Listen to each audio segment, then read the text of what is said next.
আমাদের কি হয়েছে আমরা মৃত্যুকে ভয় পাই না? আমাদের কি হয়েছে আমরা মনে করি না যে আমরা মারা যাব? পৃথিবীর সর্বশ্রেষ্ঠ মানুষ, সর্বশ্রেষ্ঠ রাসূল দুনিয়া থেকে বিদায় নিলেন, তার সাহাবীদেরকে ছেড়ে তিনি দুনিয়া থেকে চলে গেলেন, ওপারের জগতে পাড়ি জমালেন। আমাদের কি হয়েছে যে আমরা বিশ্বাস করতে চাই না, আমরা প্রস্তুতি গ্রহণ করি না মৃত্যুর জন্য?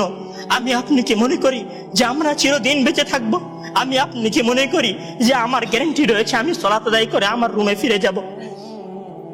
বিশ্বাস করুন হে আমার ছাত্র ভাইয়েরা, অবশ্যই আমাকে আপনাকে একদিন মৃত্যুবরণ করতে হবে, আমাকে আপনাকে একদিন এই দুনিয়া ছেড়ে চলে যেতে হবে। সুতরাং মৃত্যুর জন্য প্রস্তুতি গ্রহণ করুন, সুতরাং মৃত্যুর জন্য প্রস্তুতি গ্রহণ করুন।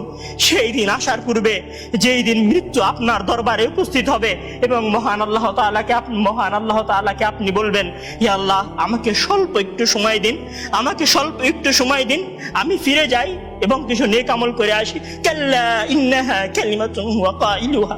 তখন মহান আল্লাহ তাআলা বলবেন, কোনো সুযোগ নেই, এটা তো তার মুখের কথা মাত্র, সে ফিরে গেলে আবারও আমল করবে না, সে ফিরে গেলে আবারও আমল করবে না। সম্মানিত ভাইয়েরা, সেই দিন আসার পূর্বেই প্রস্তুতি গ্রহণ করুন, সেই দিন আসার পূর্বেই প্রস্তুতি গ্রহণ করুন। জেনে রাখুন, সেই দিন উপস্থিত হয়ে গেলে আর কোনো আমল করার সুযোগ থাকবে না। সেই দিন উপস্থিত হয়ে গেলে কবরে নাজাত পাওয়ার জন্য আর কোনো কিছু করার সুযোগ থাকবে না। সেই দিন এসে গেলে 2 রাকাত সালাত আদায় করে আল্লাহর কাছে ক্ষমা প্রার্থনা করার কোনো সুযোগ থাকবে না।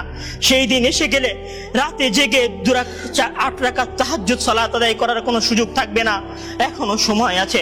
মহান আল্লাহ তাআলার দরবারে নিজেকে সঁপে দিয়ে তার কাছে ক্ষমা প্রার্থনা করুন।